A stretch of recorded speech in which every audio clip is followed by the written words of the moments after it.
O presidente Trump voltou com esse tipo de ataque de retaliação. Estamos esperando para ver até onde isso vai. É parte de um esforço coordenado maior. Mas a questão maior é, para onde isso está indo? E até onde isso vai avançar antes que algum tipo de solução entre em vigor? Agora, há um problema real aqui. Temos o que o presidente Trump pode pensar e temos o que de fato está acontecendo no terreno, grande parte disso, ao que tudo indica, fora do controle dele. E isso pode sair do controle. E ninguém vai conseguir dar as ordens, muito menos o presidente Trump. Especialmente se ele não alinhar suas decisões à realidade no terreno. Hoje vamos falar sobre parte disso e sobre algumas coisas que podem estar acontecendo e das quais você talvez nem saiba, com o primeiro convidado do nosso programa, pela primeira vez, Matt Bracken, romancista, historiador dedicado e aparentemente um agitador. Matt, bem-vindo ao programa pela primeira vez. Esse agitador me soa familiar. Como se costumava dizer, isso não ajuda em nada a carreira.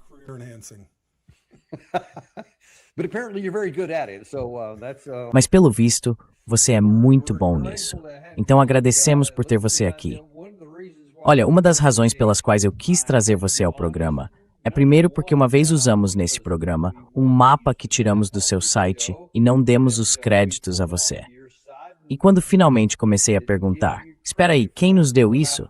Pensei, espera, esse cara é bem inteligente, precisamos trazê-lo ao programa. Então estamos muito felizes por ter você aqui hoje.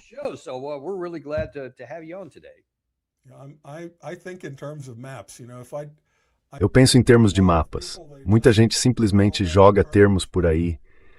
Mas, fazendo uma analogia, é como pessoas que realmente não sabem a diferença de tamanho entre Rhode Island e o Texas. Se vissem dois mapas lado a lado, em que Rhode Island parecesse ter o mesmo tamanho do Texas, elas não saberiam. Ou você faz aquelas entrevistas na rua, elas não sabem quem lutou na Guerra Civil, nem em que século ela aconteceu, mas podem votar. Então, a educação é uma parte realmente importante.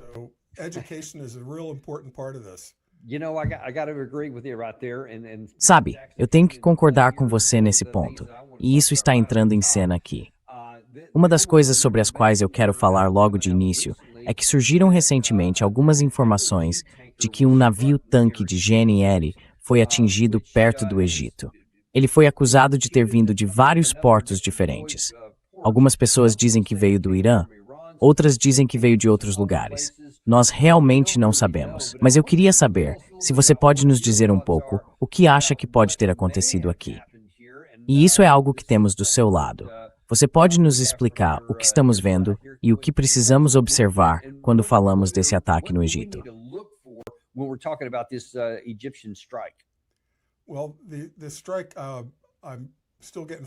Bem, sobre o ataque, ainda estou me familiarizando com o nome. Acredito que seja Damietta, no Egito. Fica depois do Canal de Suez, do outro lado do Canal de Suez. Então, se foi um drone do Irã que voa bastante baixo e pode ser ouvido, ele atravessou áreas urbanizadas, o canal e assim por diante, e atingiu essa instalação que pertence a americanos. É uma instalação flutuante, não é um navio-tanque que vai de porto em porto. É uma unidade flutuante de liquefação e gaseificação de GNL. Algumas dessas plantas, em vez de serem construídas em terra, são montadas num navio e rebocadas até uma posição, em vez de serem construídas no local. Portanto, essa é uma instalação flutuante de GNL, e ela foi atingida por um drone que não a destruiu, nem a tirou de operação.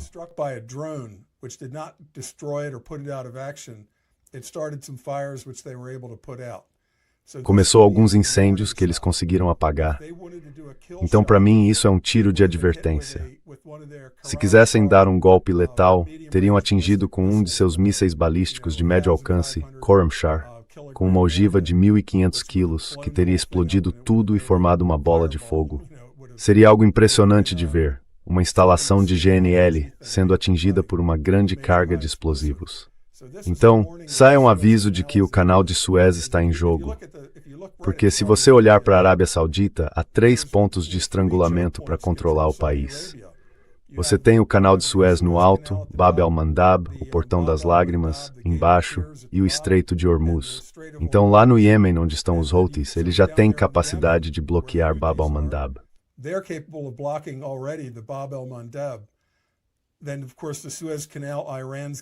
Depois, é claro, o Canal de Suez. O Irã tem poder de fogo sobre ele.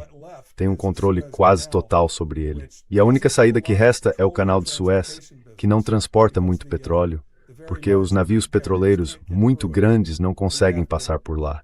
Teriam de começar a colocar combustível em petroleiros de porte médio para conseguir atravessar. Mas o que é importante no Canal de Suez é a navegação mundial em geral. Tudo que vai da Europa para a Ásia passa por essa rota. Evidentemente não o petróleo, mas produtos acabados e assim por diante. Navios transportando carros passam por lá, indo e voltando. E também para a Arábia Saudita e os estados do Golfo, é por onde podem chegar carregamentos de alimentos em navios. Então não há muita coisa que possa ser transportada por caminhão de Israel, Jordânia e Síria para dentro da Arábia Saudita.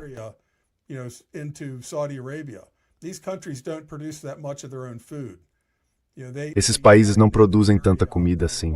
Já sabemos que eles dependem muito das usinas de dessalinização para obter água doce. Isso é bem conhecido. Mas os alimentos deles também chegam em navios. Então, a maioria desses países, assim como nós temos uma reserva estratégica de petróleo, eles têm reservas estratégicas de água e alimentos. Mas não são reservas feitas para durar para sempre, sabe? Talvez por alguns meses. Então, se o Canal de Suez, Bab el-Mandab e o Estreito de Hormuz forem todos bloqueados, esses países não só ficarão sem mercado, sem renda da venda de petróleo, gás natural e tudo mais, como também não conseguirão importar alimentos. Agora, deixe eu fazer uma pergunta. É uma crise imediata.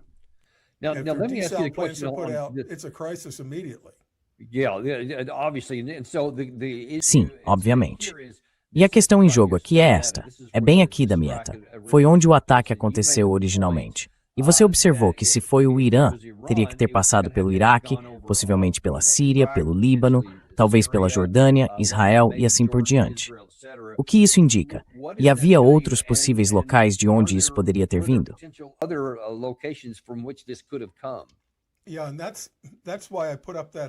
E foi por isso que eu mostrei aquele mapa eles chamam de Shahed, ou na versão russa, drone de Eran. É aquele drone de asa voadora. Quando você vê eles sendo lançados de 5 em 5 em sequência, da traseira de um caminhão, eles têm um propulsor de foguete que se desprende. Mas há algo que você pode fazer com esses drones. Lançá-los de um veículo em movimento. Pode ser uma caminhonete ou uma lancha rápida. Então, basta fazer aquilo chegar a 130 km por hora e há sustentação suficiente sobre a asa. O motor liga e ele decola. Então, isso tem um potencial enorme para operações de falsa bandeira isoladas. Se alguém quiser ampliar esta guerra, sabendo que o Irã vai levar a culpa por isso, se alguém quiser ampliar esta guerra, algo que, sabe, as pessoas passam muito tempo no deserto, frequentemente comparado ao mar.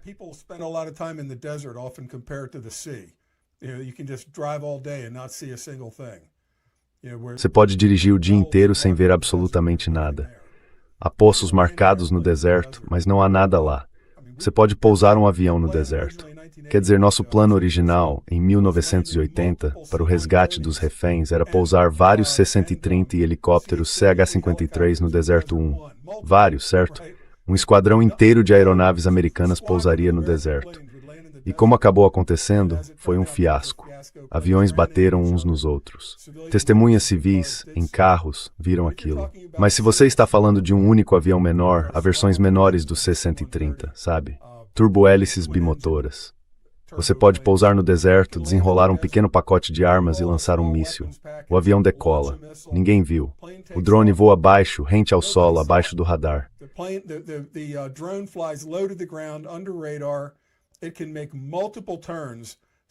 Ele pode fazer várias curvas. Então pode ser lançado do oeste, sair sobre o Mediterrâneo e depois entrar vindo da direção do Irã. Quer dizer, isso é muito fácil de fazer. Aprendemos tudo isso com a guerra na Ucrânia, onde esses drones podem ser lançados de modo que todos atinjam o alvo ao mesmo tempo, mas vindo de direções diferentes. Eles podem voar muito além do alvo e voltar por outra direção para evitar as defesas aéreas, por exemplo. Então, se alguém quiser ampliar esta guerra e envolver o Egito nela, seria um passo muito grande. E este é um alvo americano. Não é civil, no sentido de que não fica numa cidade. Obviamente, alguns trabalhadores podem morrer, mas é um alvo de propriedade americana.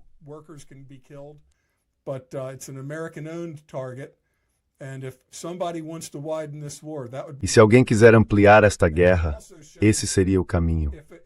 E isso também mostra que se um único drone consegue atingir essa usina de gás, essa usina flutuante de gás, então certamente um dos mísseis balísticos deles, de médio alcance, pode atingir um navio no canal de Suez. A dificuldade de atingir um navio é que ele está em movimento. Mas se ele está se movendo apenas 7 ou 8 milhas por hora em linha reta, não é um problema matemático muito difícil. E nós vimos a capacidade deles de colocar uma dessas ogivas diretamente dentro de um hangar ou de um prédio de comando. Obviamente, eles têm uma precisão muito boa agora que estão usando o GPS chinês e alguns outros sistemas melhores. Então, se você olhar aquelas imagens como as dos alojamentos militares e assim por diante, aquilo poderia ter o tamanho de um navio. A imagem dos alojamentos, lá embaixo. Sim, sim. Se uma ogiva de 1.500 libras cair no meio de um navio a Mach 8, não é só o poder explosivo, como se ela detonasse no convés. Soma-se a isso a energia cinética do impacto, a milhares de quilômetros por hora.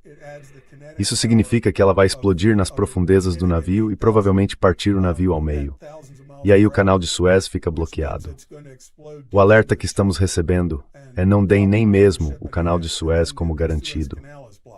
Então, um dos fatores nessa guerra, eu assisti ao seu último programa, é que nossos estrategistas estão perdidos. Eles não sabem o que fazer. Achavam que isso acabaria em poucos dias, depois em poucas semanas. Agora estamos entrando em algo como 6 meses. Não podemos manter isso indefinidamente, porque a economia mundial não consegue aguentar isso indefinidamente.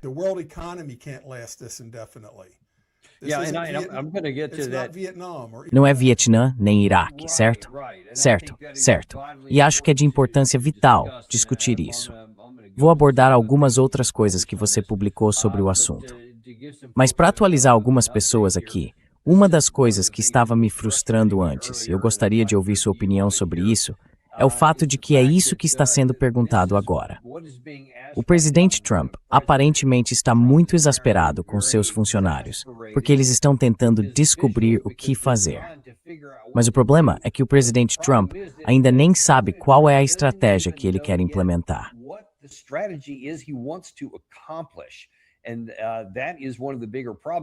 E esse é um dos maiores problemas aqui, se você fala dessa falta de rumo. E veja, acho que já faz cerca de 150 dias desde o início desta guerra. Já passamos por várias fases. Aqueles 40 dias e 40 noites de bombardeios, os 2 meses de bloqueio, a paralisação, o período mínimo do memorando de entendimento e depois esses 13 dias de guerra. E agora estamos em algo que nem sabemos exatamente o que é. Mas depois de tudo isso, o presidente Trump ainda está procurando uma estratégia. Quais são as suas preocupações com essa falta de rumo neste momento, neste ambiente?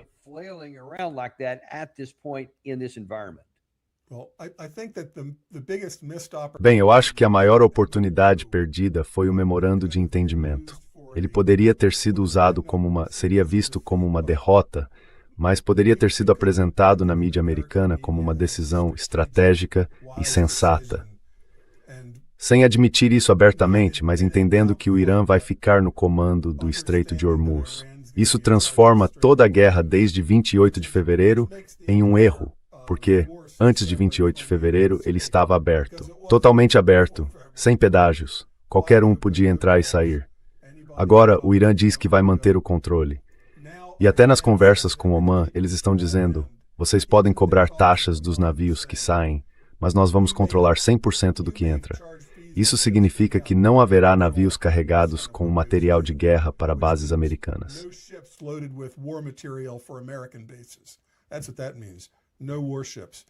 É isso que significa, nada de navios de guerra. Não temos uma estratégia. Quando você vê na televisão pessoas que Trump escuta, como Kellogg e Kane, ainda falando em tomar parte do território, a ilha de Karg, ou a ilha de Keshim, que essas duas ilhas são maiores que Okinawa e Iwo Jima, ou o porto de Chabahar lá na ponta da costa, perto do Paquistão, isso não conseguiria nada. Seria como se a China invadisse San Diego num ataque surpresa e ocupasse, sei lá, 10 quarteirões de San Diego. E aí, sabe quando o cachorro finalmente pega o carro? O carro para, 5 caras saem dele com porretes. E agora o que o cachorro faz?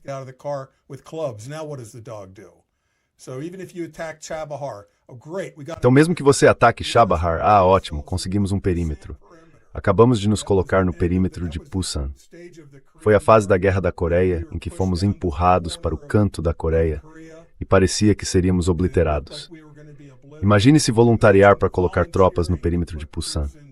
E depois, o cachorro pegou o carro. O que ele vai fazer? Morder o pneu? E colocar tropas em qualquer lugar do Irã também é se voluntariar para um Dien Bien Phu. É muito parecido. Isso foi em 1955, quando os franceses controlavam a Indochina, o Vietnã. Eles tiveram a ideia brilhante. Devia haver um general Keane e um Kellogg no comando, as versões francesas.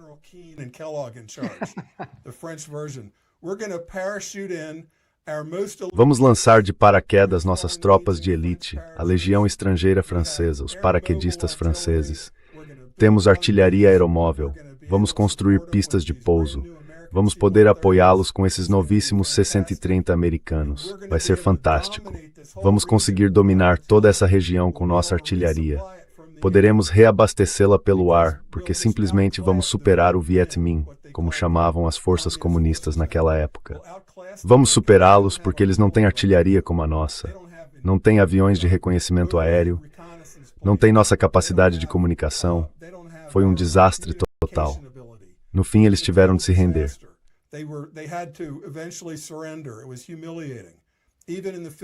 Foi humilhante. Até nos anos 50, há imagens em preto e branco que você pode ver desses bravos paraquedistas saindo em marcha com as mãos para o alto, entregando seus fuzis e depois sendo levados para campos de prisioneiros. Depois disso, a França disse: "Estamos fora da Indochina." Foi um desastre total. Qualquer coisa que fizermos assim no Irã vai acabar como um Dien Bien Phu ou como a Operação Eagle Claw, em 1980, o fiasco de Desert One. Quer dizer, há algo interessante nisso. Quem não é militar não sabe. Quando um piloto é abatido, ou no cenário do Vietnã, quando um prisioneiro de guerra escapa e faz contato com uma aeronave, há um ótimo filme sobre aquele piloto alemão que escapou de uma espécie de campo de prisioneiros de guerra do Vietcong.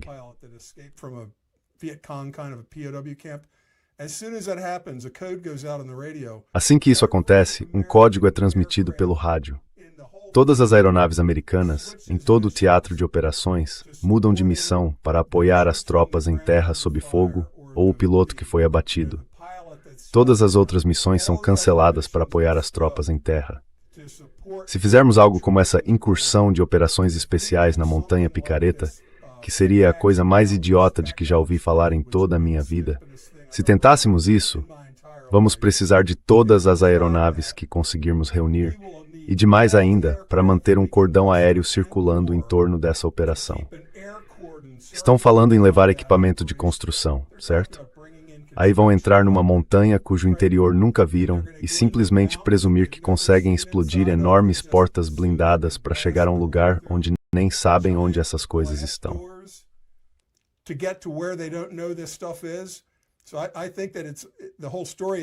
Então eu acho que essa história toda é besteira.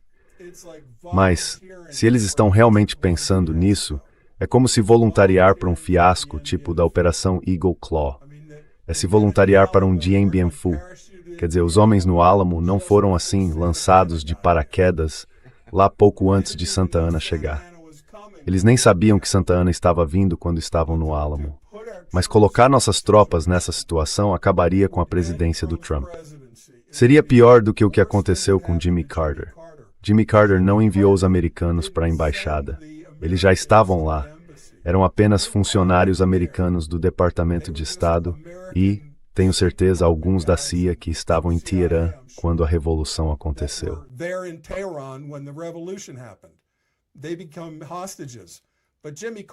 Eles se tornaram reféns. Mas Jimmy Carter não os lançou de paraquedas lá. Se Trump enviar a 88 Ames a 6ª Divisão Aerotransportada para saltar de paraquedas na ilha de Karg, e eles forem atacados com todo tipo de drone, até mesmo artilharia, artilharia de tubo, mísseis balísticos de curto alcance, isso será sem dúvida o fim de Trump.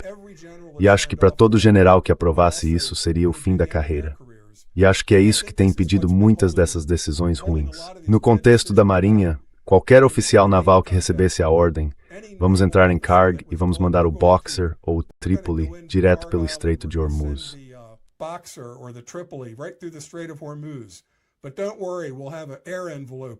Mas não se preocupe, teremos uma cobertura aérea e eles não poderão atirar em vocês. O capitão daquele navio vai dizer, quero essas ordens por escrito, e vamos fazer uma videoconferência para discutir isso, já que estamos nisso, para que, se essa história não for adiante, e provavelmente não vai, fique registrado que eu disse que era uma má ideia. Você pode pedir demissão, mas também pode dizer, quero as ordens por escrito, e vamos fazer uma videoconferência. E isso vai subindo até chegar ao presidente. As pessoas não vão assinar embaixo desses planos mirabolantes, certo? Elas não vão se oferecer para ir com Custer a Little Bighorn, porque é isso que aconteceria.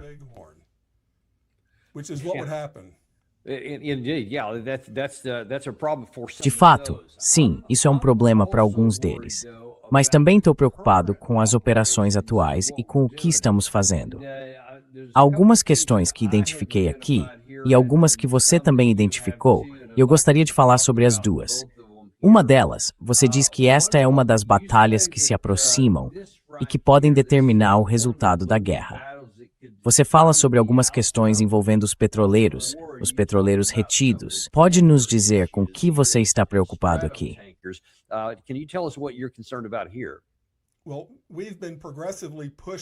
Bem, fomos sendo progressivamente afastados do Golfo Pérsico até que todos os nossos aviões-tanque ficaram na Jordânia e em Israel. E então eles atacaram nossas bases na Jordânia, só para nos avisar que elas também estavam ao alcance. Então não estamos lutando uma guerra como a de Midway, em que seria nosso porta-aviões contra o porta-aviões deles, nossas aeronaves contra as aeronaves deles. Essa será uma batalha em que, se nos prepararmos para a grande armada aérea, para a grande guerra aérea, agora teremos todos os nossos aviões-tanque concentrados em bases que estão ao alcance deles, ao alcance desses mísseis balísticos de médio alcance, que podem atingir qualquer lugar no Irã, em Israel, com algo como 10 metros de precisão. E em março passado, aquele Khorramshahr também é conhecido pelo nome de Khaybar.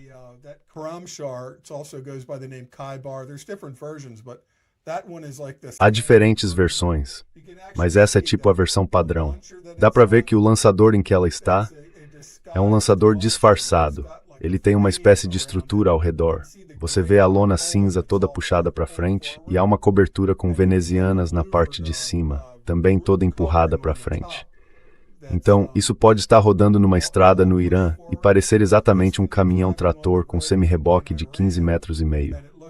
Eles conseguem posicionar e lançar aquilo muito rapidamente. É movido a combustível líquido, mas foi feito para ser abastecido e lançado rápido.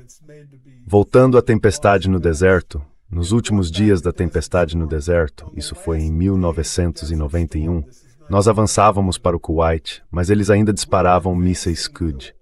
Nós nunca conseguimos eliminar os mísseis Scud deles.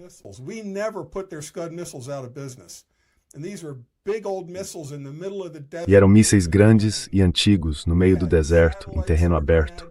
Tínhamos satélites lá em cima, aviões de reconhecimento procurando. Tínhamos a Delta Force e o SAS lá fora, com binóculos, procurando essas coisas. Nunca encontramos muitos deles de fato, e eles continuavam disparando. Agora o Irã é, umas 5 vezes maior que o Iraque, e é montanhoso. Então essas coisas podem sair da encosta de uma montanha, chegar a uma estrada num cânion e ser lançadas. É muito mais difícil do que tentar detê-las na tempestade no deserto. E a precisão deles é fenomenalmente melhor. Na tempestade no deserto, um Scud quase destruiu o porto de Jubail. Quase atingiu um pier carregado de projéteis de artilharia. Eles não tinham essa precisão. Caiu a 100 jardas de distância, na água.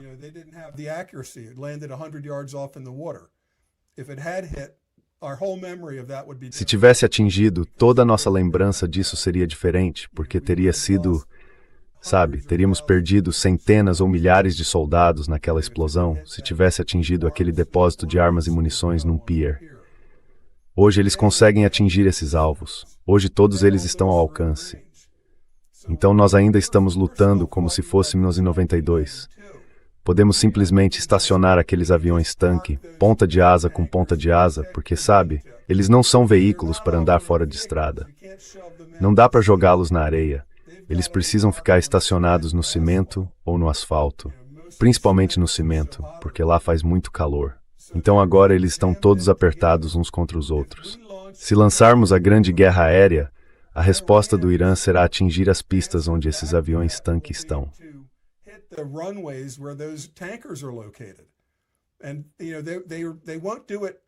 E eles não vão fazer isso. Já dispararam alguns pequenos tiros de advertência, mas o grande ataque deles será quando o nosso ataque aéreo estiver em andamento. Então, quando estivermos totalmente mobilizados, agora eles têm chineses e russos sentados com eles, analisando informações de satélite em tempo real. Eles sabem, minutos depois que um avião pousa, sabem o que está descarregando. Então, quando virem que 1/3 dos nossos aviões-tanque de reabastecimento aéreo decolou, e os agentes deles em terra estiverem relatando a mesma coisa, porque hoje qualquer pessoa com um smartphone é um agente. Qualquer funcionário de bagagem no interior do país ou um motorista de táxi tira uma foto. Isso é transmitido de volta ao Irã naquele mesmo minuto. Então imagens assim estão por toda a internet. A propósito, aqui estamos nossos aviões-tanque no aeroporto Ben Gurion, recentemente. Certo. E esse Khorramshahr tem uma ogiva de 1.500 quilos que você usaria contra algo resistente, como o prédio de um quartel-general ou um navio, se o navio estivesse atracado num cais, por exemplo, ou uma refinaria. Mas eles também têm, e vimos isso em Tel Aviv em março passado, o que as pessoas estavam chamando de munição de fragmentação. Na verdade, não são bombas de fragmentação, são submunições. E Ted Postol falou sobre isso. Eu o considero muito fascinante. Em vez de uma única ogiva convencional descendo, que um Patriot ou um THAAD pode rastrear, a certa altitude ela libera de 30 a 80 submunições, dependendo da configuração. Então, com 80 submunições, ou algo como 80 pequenas bombas de 30 quilos, elas se espalham dependendo da altitude em que são dispersadas.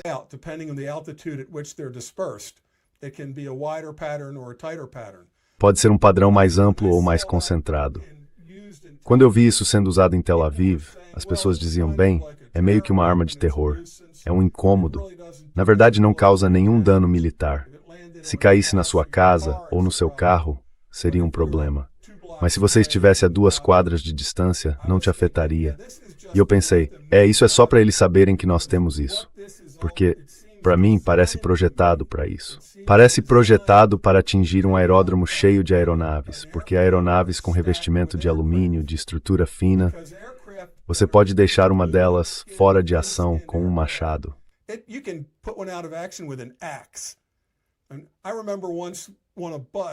E eu me lembro de uma vez, num ônibus no aeroporto de Frankfurt, em que um motorista encostou por acidente na ponta da asa de um C-130.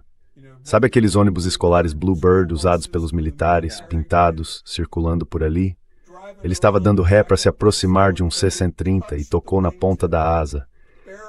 Foi só uma pequena amassada, mas você pensaria que eles tinham enlouquecido. A aeronave foi imediatamente retirada de serviço. Teve que ser examinada por possíveis danos estruturais internos, praticamente desmontada, antes de poder voar de novo. Então, uma bomba de 30 quilos, que cai a 100 jardas de uma aeronave, digamos, entre aquelas aeronaves, vai lançar lascas de concreto como estilhaços e abrir buracos nessas aeronaves. E isso supondo que ela nem atinja a aeronave, certo?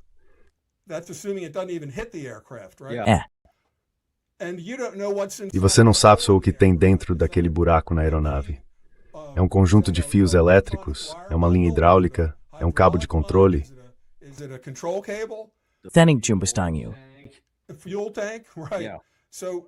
O tanque de combustível, certo. Então, se eles lançarem um contra-ataque uma vez, digamos, quando 1/3 das nossas aeronaves estiver no ar, e souberem que não é uma finta, que é o ataque real, as aeronaves que estão no ar, os F-35, os F-16 e até os antigos F-15, não podem voltar para aquela pista se ela estiver cheia de buracos. Você pode abrir crateras numa pista, isso é trabalho de trator.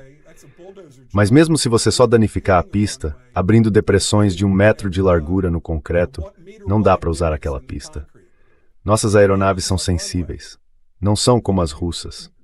Todos os dias temos que fazer inspeções FOD numa pista em que a equipe sai, ombro a ombro, e percorre toda a extensão da pista procurando alguma coisa que alguém deixou cair, alguma peça que se soltou de uma aeronave. Lembra do Concorde que pegou fogo?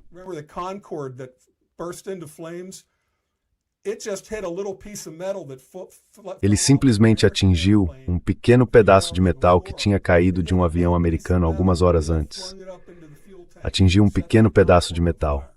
A roda lançou esse pedaço para dentro do tanque de combustível e incendiou o Concorde. Então não dá, ao contrário daquele filme, o filme mais absurdo que já vi na vida, Top Gun Maverick, em que para escapar de seja lá onde for, da Coreia do Norte, eles por acaso encontram um F-14 pronto para voar e decolam atravessando um pátio de concreto cheio de danos. Não é assim que funciona. Então, se 1/3 da nossa força aérea estiver no ar e nossas bases aéreas forem atingidas por esses mísseis com submunições, as aeronaves que estiverem no ar terão de desviar para pousar em algum outro lugar. Isso significa que não poderão rearmar, reabastecer e voar a próxima missão.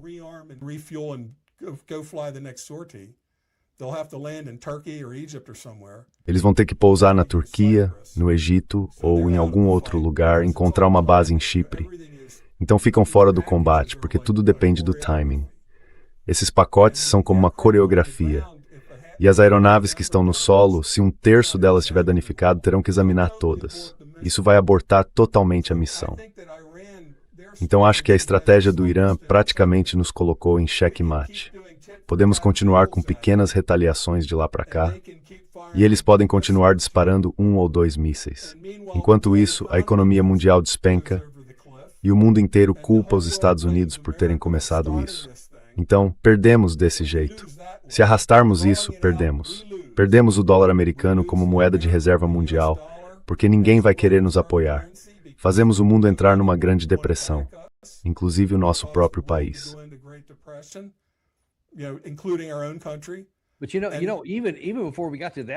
Mas sabe, antes mesmo de chegarmos a esse ponto, haveria aquela questão que talvez fosse de médio prazo. Não de longo prazo, mas talvez de médio prazo. Mas quero dizer, estou olhando aqui só para as questões de curto prazo. Isso vem do CSIS, que acabou de divulgar isso.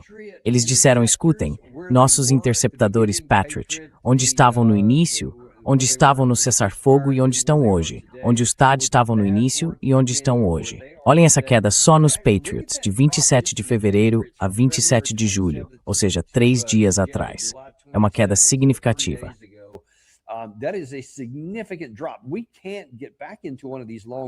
Não podemos nos envolver de novo numa dessas guerras longas e ainda ter esses recursos que temos em quantidades mínimas e que, como Ted Postal apontou recentemente, de qualquer forma, não são tão eficazes assim.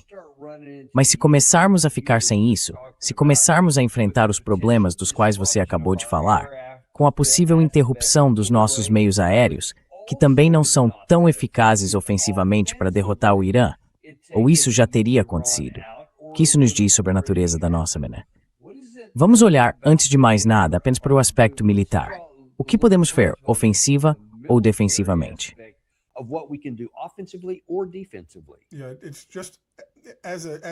É só um comentário à parte, mas relacionado. Agora estamos chorando e rangendo os dentes porque o Irã talvez compre 400 MAM-pads da China, como se tivéssemos o direito de sobrevoar o Irã. Como vocês ousam atirar nos nossos caças de ataque depois que lançamos um ataque surpresa contra vocês em 28 de fevereiro e começamos esta guerra? Como ousam revidar? Não sabem que deveríamos poder sobrevoar o seu país e lançar bombas sem que atirem de volta? Quer dizer, isso é espantoso para mim. Mas uma das consequências negativas desta guerra é que ela está expondo que muitos dos nossos sistemas de armas eram mais propaganda do que realidade. Se estávamos mentindo sobre o Patriot desde a Guerra do Golfo, se estávamos mentindo, dizendo que eles eram 90% eficazes, quando na verdade sabíamos que eram 10% eficazes, então nós os vendemos aos nossos aliados, Japão, Coreia.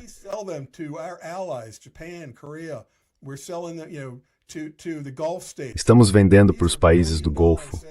São acordos de venda de bilhões de dólares. Muita gente ganhou muito dinheiro. Se soubessem que eles realmente não funcionam, esse golpe só funciona enquanto não é desmascarado. Quando esse golpe é desmascarado, porque, sabe, o público da Fox News pode achar que estamos abatendo tudo, mas lá no Kuwait, e sabe, nos Emirados, eles provavelmente sabem melhor que os Patriots não estão funcionando.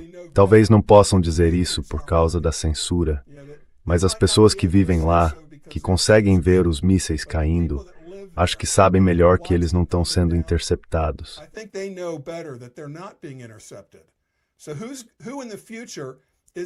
Então, quem no futuro vai comprar pacotes de aquisição de Patriots, de bilhões de dólares, quando todo mundo sabe que eles não funcionam?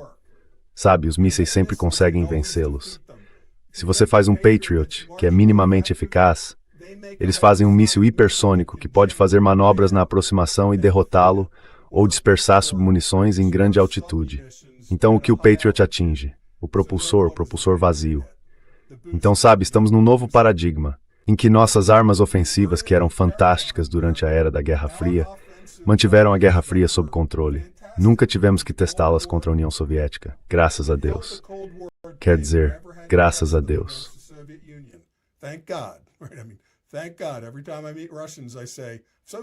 Toda vez que encontro russos, eu digo, ainda bem que nunca tivemos uma grande guerra. Coreia, Vietnã, aquilo já foi o bastante. Ainda bem que não fizemos isso na Alemanha ou na Coreia. Mas agora o mundo sabe que muitos dos nossos sistemas não funcionam. Quem vai comprar essas coisas agora? Quer dizer, o pacote dos F-35 com a Turquia está em aberto por causa dos S-400 que eles compraram da Rússia. Então, o mundo está tendo uma visão real disso. É meio como a Guerra Civil Espanhola.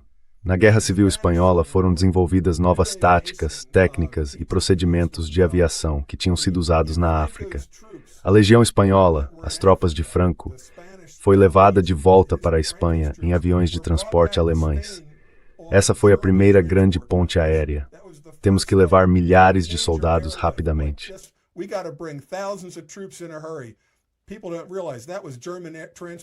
As pessoas não percebem que eram aviões de transporte alemães, o bombardeiro de mergulho Stuka. Muito disso foi usado em ação na Guerra Civil Espanhola. Então, muitas das coisas que estamos fazendo agora são como testes de conceito, a prova real, o teste decisivo. E se o mundo vir nossas bases aéreas na Jordânia e em Israel devastadas por mísseis iranianos, será o fim da projeção de poder americana. Sabe, Coreia, Japão, Taiwan, eles simplesmente vão ter que fazer um acordo com a China. Porque o mundo inteiro vai saber, depois disso, que os Estados Unidos não conseguem salvar a Ásia. Não conseguimos nem derrotar o Irã. Quer dizer, sem recorrer a armas nucleares e explodir o mundo inteiro, irradiando o mundo inteiro.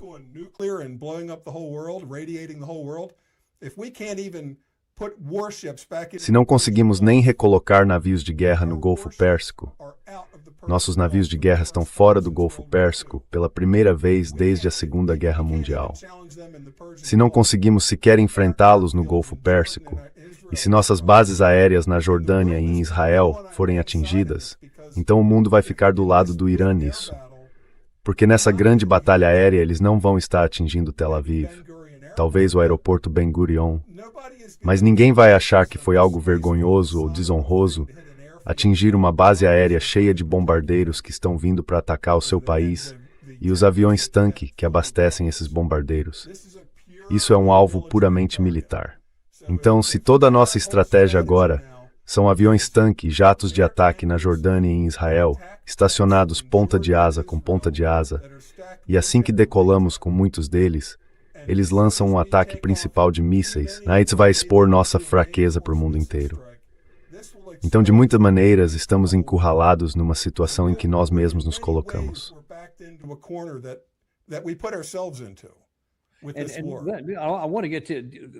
E eu quero chegar a isso, porque esse tipo de coisa, no longo prazo, vai ser um problema real que já está embutido na situação. Isso é algo que terá de ser administrado e não vai acabar bem para nós. Mas eu estou mais preocupado com questões de curto prazo, sobre as quais você também vem falando um pouco. É o que você chamou de Terceira Guerra Mundial energética.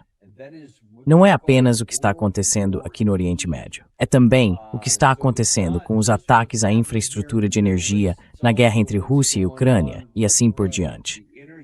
Queria saber se você pode explicar um pouco o que este gráfico mostra. Qual é a sua principal preocupação?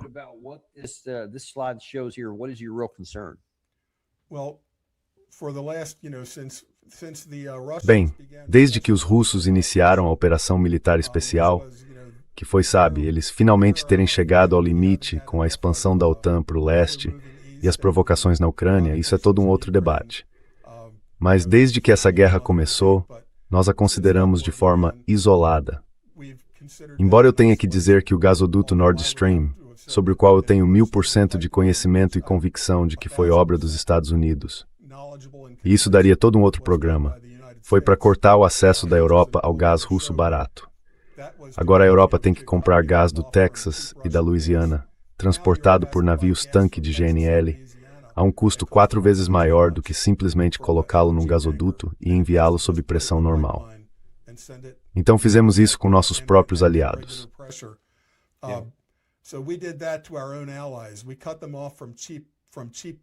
Nós os cortamos do gás natural barato, prejudicando sua indústria e colocando-a em tremenda desvantagem em relação ao resto do mundo, nossos maravilhosos aliados da OTAN.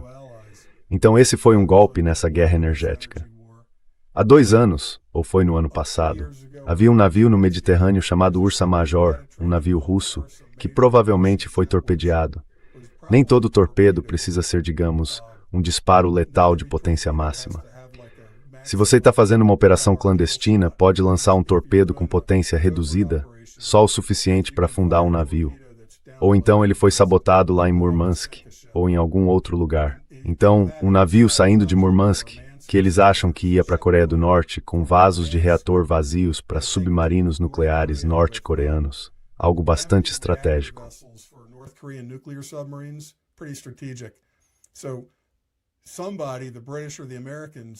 Então alguém, os britânicos ou os americanos, afundou esse navio russo no Mediterrâneo. Estamos ampliando o alcance dessa guerra naval. Agora temos todo o Mar Negro em chamas, do Mar de Azov até Odessa, guerra irrestrita contra navios. Isso não vai ficar no Mar Negro, vai se expandir. E na semana passada tivemos o Mar Cáspio. O Mar Cáspio já está no meio dessas duas guerras, porque os ucranianos lançaram drones contra uma base naval russa no canto noroeste do Cáspio. E Israel e os Estados Unidos atingiram portos iranianos no norte do Cáspio, no lado iraniano. Mas no último sábado, acho que foi sábado, um navio iraniano foi atingido por drones ucranianos.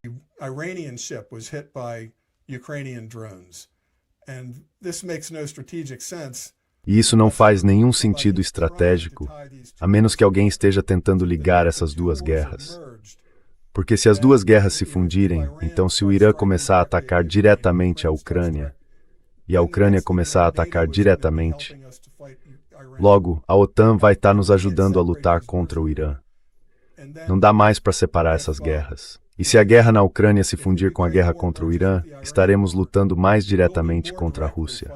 Já estamos fornecendo as armas que os ucranianos lançam contra a Rússia, até Murmansk. Houve esses drones de longo alcance, como uma aeronave.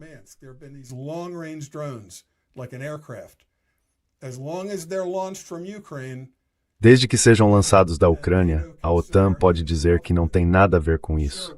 Claro, nós fabricamos isso em nossas fábricas. A orientação vem dos nossos satélites. Temos aviões de inteligência voando ao longo das fronteiras da Rússia para sondar os sistemas eletrônicos, os radares e todo o resto, de modo que possamos infiltrar esses drones para atacar alvos a centenas de quilômetros dentro da Rússia. Mas desde que esse negócio tenha saído da Ucrânia, nossas mãos estão limpas.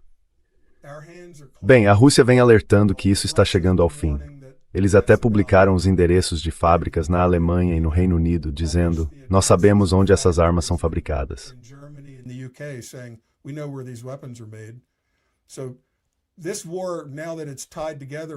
Então, esta guerra, agora que está interligada no Cáspio, eu não vejo como evitar chamá-la de guerra mundial neste ponto. Quer dizer, ela corta a massa continental eurasiática ao meio. Houve ataques desde Murmansk até o Iêmen. Não existe nada além do Iêmen. De um lado está a Ásia e do outro a Europa. Essa é a ilha mundo, a grande massa continental central, a Eurásia, cortada ao meio por uma guerra. Se isso não é uma guerra mundial, que diabos é? E sabe, esse ataque à usina de GNL no Egito, acabei de colocar mais uma explosão ali no porto de GNL de Damietta. Isso não é algo que vamos conseguir colocar de volta na garrafa. Esse é um gênio que saiu da garrafa.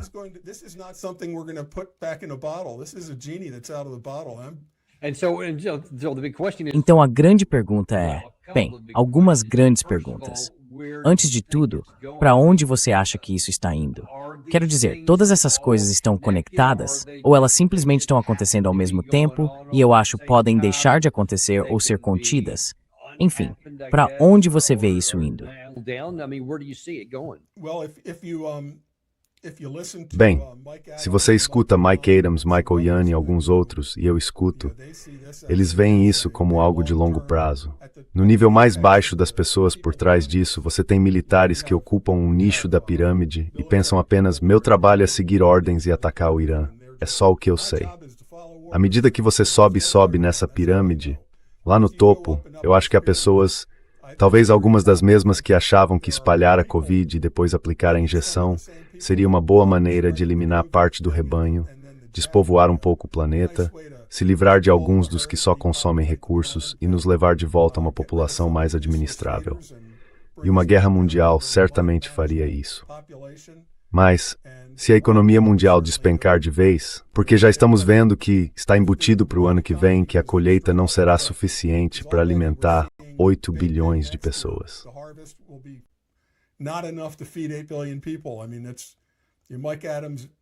Quero dizer, Mike Adams faz as contas sobre isso.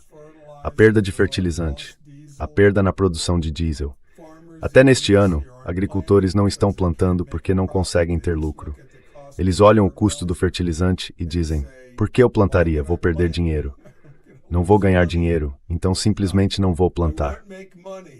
Bem, estamos comendo a colheita do ano passado. No ano que vem, não teremos a colheita deste ano, porque ela não vai estar toda lá. E isso pode significar que nos Estados Unidos a gente aperte o cinto e pague mais. Mas em outros países, na África e no sul da Ásia, isso pode levar a uma fome em massa. E isso vai significar grandes deslocamentos populacionais. Quando as pessoas estão passando fome, elas não ficam simplesmente sentadas em casa, pacificamente.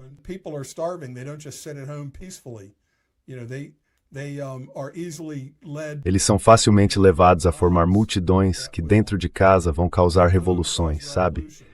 E depois, em alguns casos, vão cruzar fronteiras, como estamos vendo na Espanha agora. A África está simplesmente entrando na Espanha porque o primeiro-ministro socialista da Espanha é como um Joe Biden em relação à fronteira. Entrem, África. Sejam bem-vindos. Todo mundo pode entrar. Bem, mudanças populacionais assim vão ser ainda mais massivas. E num nível mais local, vejamos os países do Golfo, a Arábia Saudita e os países do Golfo. Quem está no comando desses países? Eles não realizam eleições, certo? Enquanto a economia estiver funcionando e a população literalmente receber auxílios, os cidadãos literalmente recebem um cheque só por respirar, em países como o Kuwait. É a parte deles, meio como no Alasca.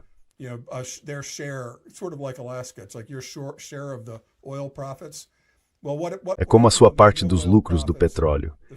Mas o que acontece quando não há lucros do petróleo? A comida não chega, porque os 3 pontos de estrangulamento estão bloqueados. E todo mundo culpa a decisão do príncipe ou do emir de apoiar os Estados Unidos nessa questão, certo? Você pode ver revoluções em toda a região do Golfo. E quando essas revoluções acontecerem, você vai ter sorte se surgir um Nasser ou um Gaddafi, porque podem acabar surgindo pessoas muito piores, tipos como Bagdade. Então, sabe, o gênio vai realmente sair da... Nós mexemos no vespeiro, de tal forma que espero que vejamos mudanças políticas enormes. que não vão jogar a nosso favor.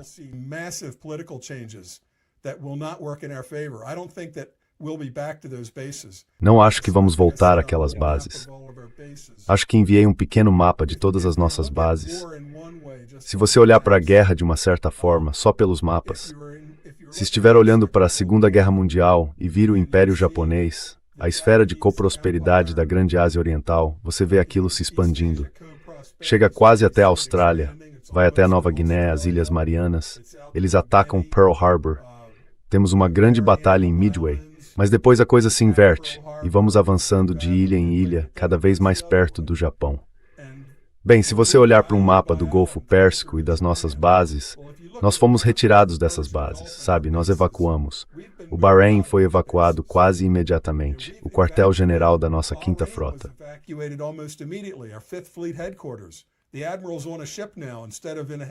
O almirante está agora em um navio, em vez de ficar num quartel-general no Bahrein.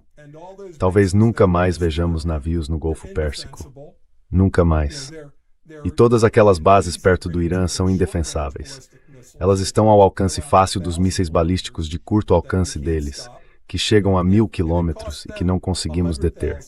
Se custa a eles $100.000 fabricar um míssil de 500 quilômetros, e custa a nós $2 milhões fabricar um Patriot que pode funcionar ou não, não podemos bancar isso, não podemos bancar essa matemática. Então, quantas dessas bases ainda serão americanas daqui a um ano? Se essas bases tiverem 100 americanos, porque houve revoluções e a população, o novo emir diz, vão me linchar se eu ficar. Estão me culpando por a usina de dessalinização ter sido destruída. Estão me culpando por não haver receita de petróleo este ano.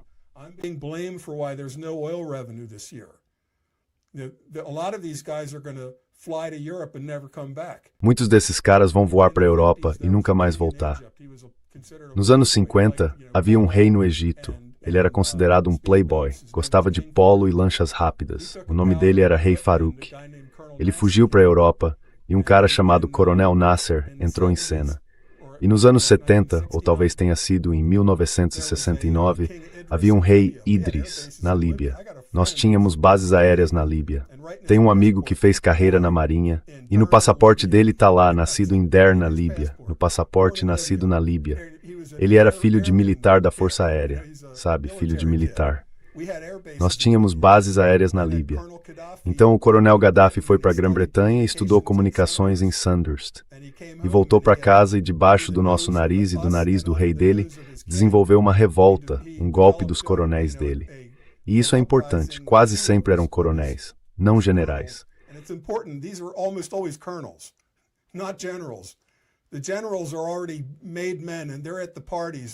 Os generais já estão feitos na vida, estão nas festas, estão na embaixada, andam de braço dado com a classe dos bilionários. Eles não sabem o que está acontecendo. Tem um ajudante de ordens, como é que chama? O cara com a trança dourada, certo? Entrega um bilhete ao general. Fulano está ligando. O condutor de cachorro, qual é o termo para isso? Mas o general fica assim. Ah, eu sou importante no nível estratégico. O general Kellogg quer falar sobre mim, sobre o que eu devo dizer na Fox News hoje à noite. São os coronéis que vão sofrer se isso acontecer. São eles que vão cair em chamas, liderando o ataque. Então esse tipo de golpe nos estados do Golfo vai ser como o modelo do Egito e da Líbia. Serão coronéis. E sabe, eu não acho que eles vão amar os Estados Unidos quando tudo isso acabar. Os países ficam destruídos.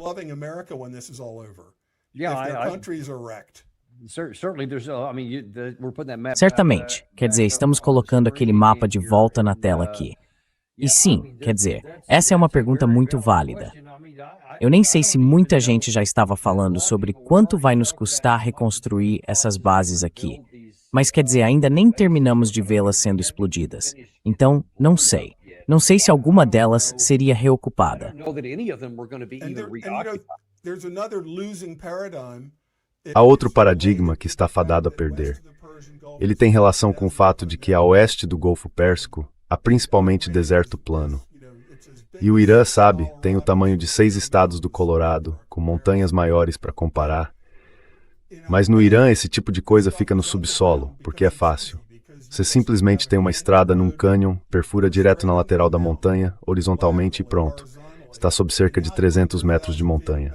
No deserto, todas as nossas bases são basicamente descarregadas de navios e aviões, estruturas pré-fabricadas, chapa metálica, lata, talvez barreiras RESCO contra explosões, mas basicamente todas ficam sobre um estacionamento.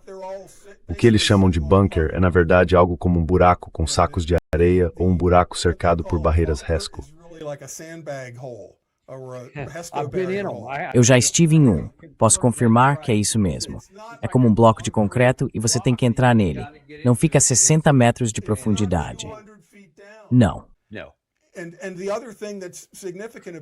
E a outra coisa significativa nisso é que logo de cara há uma disparidade em termos de quem pode sofrer baixas, porque o nosso pessoal está exposto. Então agora estão dizendo que há 14 mortos em combate. E acho que disseram, vamos tirar 4 da conta porque foi durante um cessar-fogo, o que é totalmente vergonhoso, desonroso.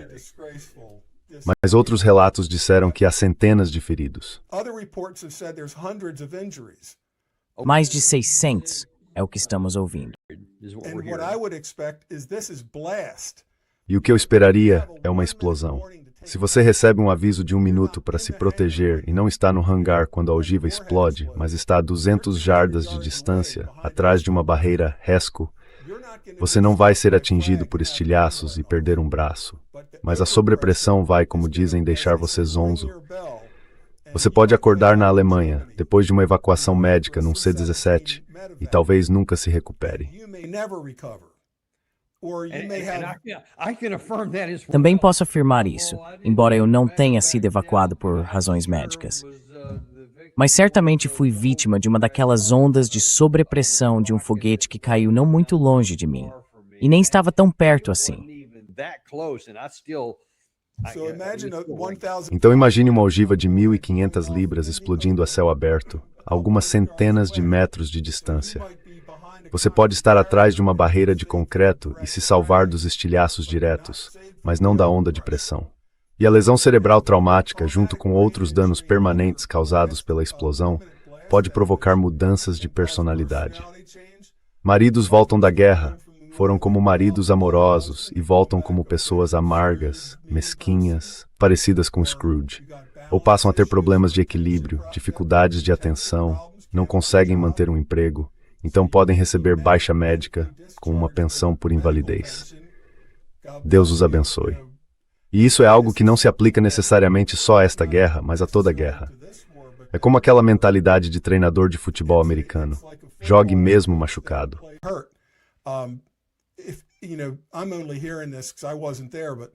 Só estou ouvindo isso porque eu não estava lá.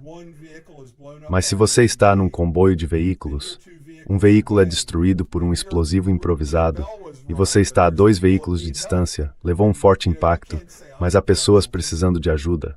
Você não pode dizer eu sou uma baixa. Mesmo que não consiga ouvir e esteja tudo embaçado, você ainda vai lá ajudar seus companheiros. E no dia seguinte tem outra missão. Então você não vai se registrar como caso médico.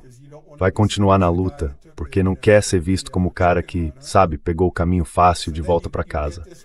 Aí você recebe baixa das Forças Armadas e no ano seguinte não consegue, tem problemas de equilíbrio, de audição, não consegue se concentrar, tem mudanças de personalidade, e isso é endêmico.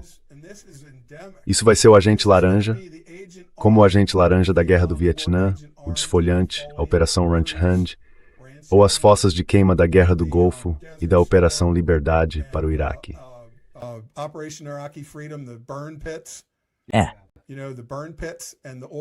As fossas de queima, o petróleo queimando e tudo isso. Lembrem-se de tudo. Daqui a 2 ou 3 anos vai haver todos esses documentários sobre os veteranos que tiveram essas lesões causadas por explosões e sobre como o governo americano não está cuidando deles. É como se a gente passasse por isso e simplesmente não aprendesse. Isso é sempre problema de outra pessoa. E a gente resolve isso depois. O departamento de veteranos. Vá ao departamento de veteranos. Boa sorte. Sim, há pouca preocupação com os seres humanos envolvidos nisso. E eu digo a todo mundo que está dando baixa, salto de paraquedas, lesão no pescoço, seja o que for, registre isso. Coloque-se na sua baixa. Na sua baixa, coloque o joelho ruim, as costas ruins. Quantos dos nossos soldados, esses soldados de 68 quilos, estão lá no Afeganistão, no Iraque? Eles andam por aí com uma mochila de 45 quilos, com todo o equipamento, toda a munição e o colete à prova de balas. E dizem que eles fazem uma missão, dão baixa e ficam com as costas de uma pessoa de 80 anos. As costas deles estão destruídas. Muito obrigado pelo seu serviço, mas suas costas estão destruídas.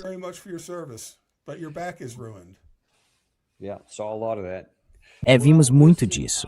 Olha, agradecemos muito por você ter participado hoje e por destacar algumas dessas questões, porque você está meio que juntando algumas peças desse quebra-cabeça. Analisamos peças demais individualmente e não de forma cumulativa. Agradecemos muito por você estar conectando tudo isso. Adoro o seu programa. Se escolhe todos os episódios, ou escuto. Foi andando pela casa com a Bluetooth ligado, sabe? Bem, muito Gil. Mas realmente agradecemos isso. E agradecemos por ser paciente. E você vê, às vezes eu nem espero você, colocar um link no X. Eu faço, uma captura de tela do YouTube e posto no X e no Gab. E sabe, já espalho nos meus grupos do Signal. Bem, nós agradecemos esse apoio. É só continuar fazendo isso. Ótimo. É uma honra para mim. É uma honra para mim. Bem, muito obrigado. E de verdade, agradecemos por fazer parte disso hoje. Estamos todos no clube de quem prejudicou a própria carreira, porque tínhamos prioridades maiores do que ficar de boca fechada e subir na hierarquia. Olha, não nos intimidam e não fazemos concessões quando se trata de dizer a verdade. E agradecemos a todos que seguem por esse mesmo caminho. E agradecemos a você. Muito obrigado. Obrigado. E nós também agradecemos a vocês. Não deixem de curtir e se inscrever se ainda não fizeram isso. E amanhã estaremos de volta com vocês no Daniel Davis Deep Dive. Vocês sabem que não temos patrocinadores porque odiamos encher vocês de anúncios. Eu não gosto deles. Então, retribuam um pouco esse carinho. Inscrevam-se, curtam e mandem isto para alguém de quem vocês gostam. And send this to somebody you care about.